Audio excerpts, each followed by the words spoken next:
শুধু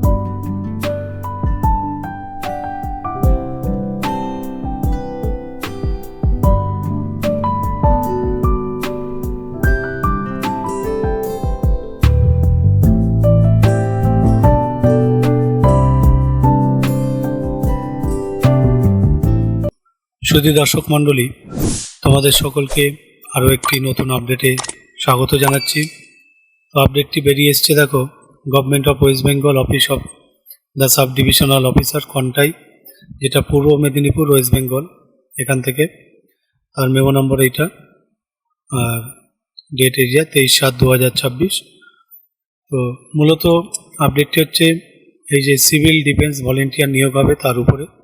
তো বিস্তারিত কী আছে না আছে এবং সিলেকশন প্রসেস, কীভাবে সিলেকশন হবে, ট্রেনিং হবে কি না ইত্যাদি সমস্ত কিছু জানার জন্য ভিডিওটি সম্পূর্ণ দেখতে থাকো। আমি ভিডিওটিতে দেখিয়ে দেবো 3 পাতার নোটিফিকেশনটি, মাত্র 3 পাতার একটি নোটিফিকেশন। তো তোমরা একটু ধীর মস্তিষ্কে ভিডিওটা ভালোভাবে দেখে নাও, তাহলে কিন্তু তোমাদের সুবিধা হবে। তো প্রথমে বলছে, দেখো, applications are hereby invited from existing civil defense volunteer of the Kontai subdivision for the engagement of newly civil defense volunteers under the jurisdiction of subdivisional office Kontai।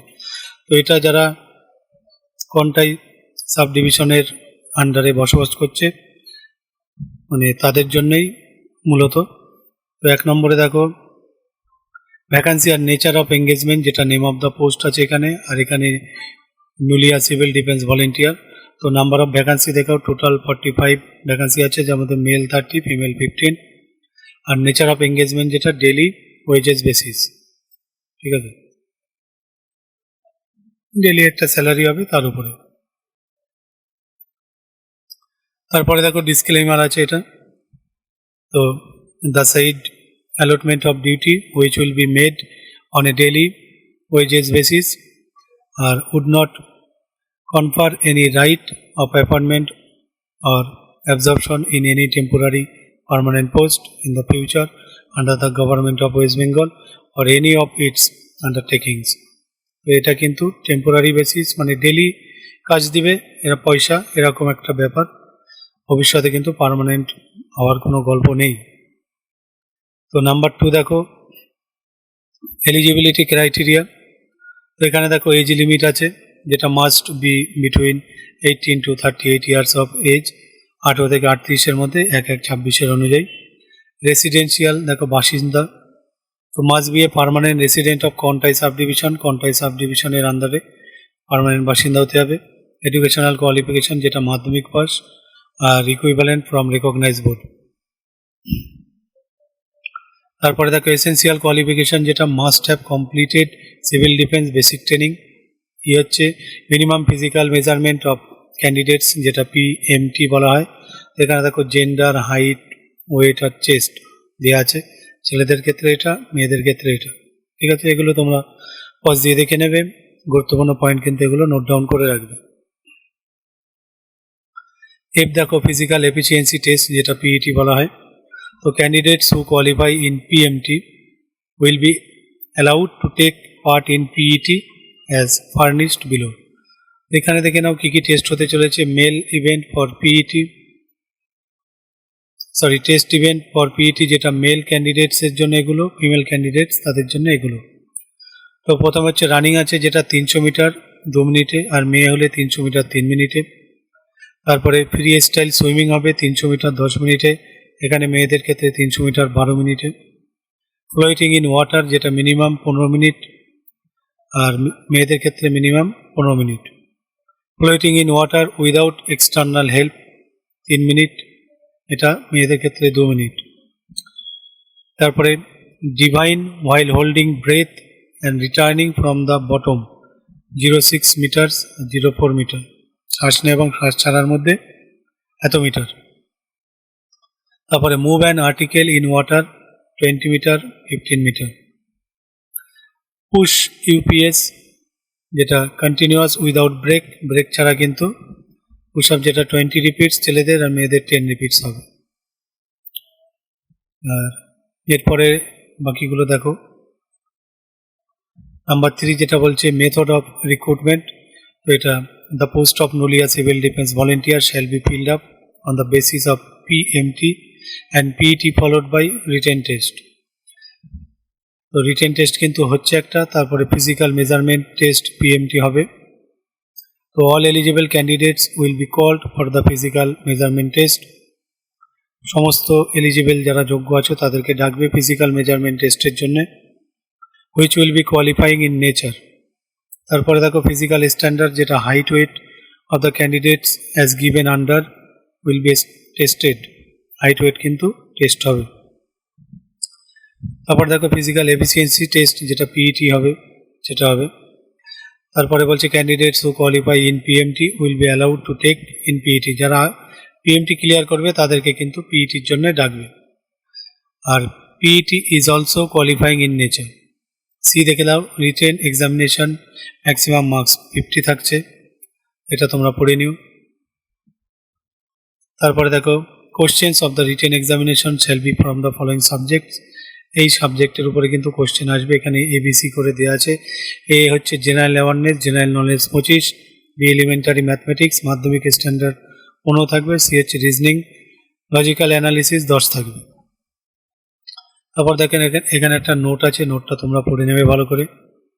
তারপরে অ্যাপ্লিকেশন ফিস, যেটা লাগছে না, নীল আছে। Mode of application, যেটা availability of forms, যেটা application forms will be available at the SD office. SD অফিসে কিন্তু তোমরা ফর্মটা পাবে। কোনটাই? During standard working hours on working days. তো কাজের দিন, ছুটির দিনে গেলে পাবে না, কাজের দিনে SD অফিস চলে যাবে, সেখানে গিয়ে কিন্তু তোমরা অ্যাপ্লিকেশন ফর্ম পেয়ে যাবে। তারপরে বলছে duly filled application forms along with copies of necessary documents. কী কী কাগজ লাগবে দেখো, এজ প্রুফ লাগবে, রেসিডেন্সিয়াল প্রুফ লাগবে অর্থাৎ বাসিন্দা সার্টিফিকেট, মাধ্যমিক সার্টিফিকেট লাগবে, সিভিল ডিফেন্স ট্রেনিং সার্টিফিকেট লাগবে। আর must be submitted at the designated counter of the SD office. SD অফিসে কিন্তু সাবমিট করতে হবে, যেটা 14 আগস্ট হচ্ছে লাস্ট ডেট। তারপরে দেখো application was submitted shall be treated as final. একবার কিন্তু যদি দিয়ে দাও, সাবমিট করে ফেলো, সেটাই ফাইনাল হিসেবে ধরবে ওরা। No request for change in application form will be entertained after submission of the application. অর্থাৎ অ্যাপ্লিকেশন সাবমিশন করার পরে আর কিন্তু কোনো মতে তারা চেঞ্জ করবে না। খুব গুরুত্বপূর্ণভাবে বিষয়টা নেবে তোমরা। তারপরে দেখো ইম্পর্টেন্ট ডেটস, যেটা ইভেন্ট আছে আর তার ডেট আছে। তো 1 নম্বর দেখো periods of submission of application, যেটা 27/7 থেকে 14/8 এই পর্যন্ত চলবে। 2 নম্বর হচ্ছে list of candidates whose application is found valid and will be call for PMT and PET examination. তো এখানে ক্যান্ডিডেটের লিস্ট দেবে যারা PMT এবং PETর জন্য ডাক পাবে তাদের। বলছে will be published in the notice board of sub division office Contai. তো কন্টাইয়ের যে সাব ডিভিশন অফিস আছে সেখানে নোটিশ বোর্ডে কিন্তু এটা ওরা টাঙিয়ে রাখবে। 3 নম্বরে বলছে দেখো issuance of admit card. Admit card কীভাবে ইস্যু করবে? তো to be collected from SD office Contai, issuance date of admit card will be notified in due course through email. এই যে অ্যাডমিট কার্ড যেটা তোমাদেরকে দেবে সেটা কিন্তু ইমেলের মাধ্যমে দেবে। তো তোমরা অবশ্যই তোমাদের বৈধ ইমেল ID কিন্তু দেবে। এরপরে দেখো 6 নম্বর ground of rejection of application form. অর্থাৎ কোন কোন গ্রাউন্ডের ক্ষেত্রে অ্যাপ্লিকেশন ফর্ম রিজেক্ট হতে পারে সেগুলো এখানে দেওয়া আছে। Application shall be rejected if eligibility criteria are not fulfilled. যদি এলিজিবিলিটি ক্রাইটেরিয়া যেগুলো আছে সেগুলো যদি ফুলফিল না করে তাহলে অ্যাপ্লিকেশন ফর্ম রিজেক্ট হবে। বি বলছে an application form submitted without signature or photograph. যদি সিগনেচার ছাড়া এবং ফটোগ্রাফ ছাড়া হয় অর বোথ, যদি উভয় না থাকে, and without submitting of relevant documents shall be rejected. এবং প্রয়োজনীয় কাগজপত্র যদি তার সঙ্গে দেওয়া না হয় তাহলেও কিন্তু রিজেক্ট হবে। আর নাম্বার সি বলছে application incomplete in nature shall be rejected. যদি অ্যাপ্লিকেশান সাধারণভাবে ন্যাচারালি ইনকমপ্লিট থাকে তার সেক্ষেত্রেও কিন্তু রিজেক্ট হবে। 7 নম্বর দেখো জেনারেল টার্মস অ্যান্ড কন্ডিশন আছে, এগুলো গুরুত্বপূর্ণ। এখানে AB করে অনেকগুলো পয়েন্ট দেওয়া আছে, এগুলো তোমরা পজ দিয়ে রিডিং পড়ে নেবে।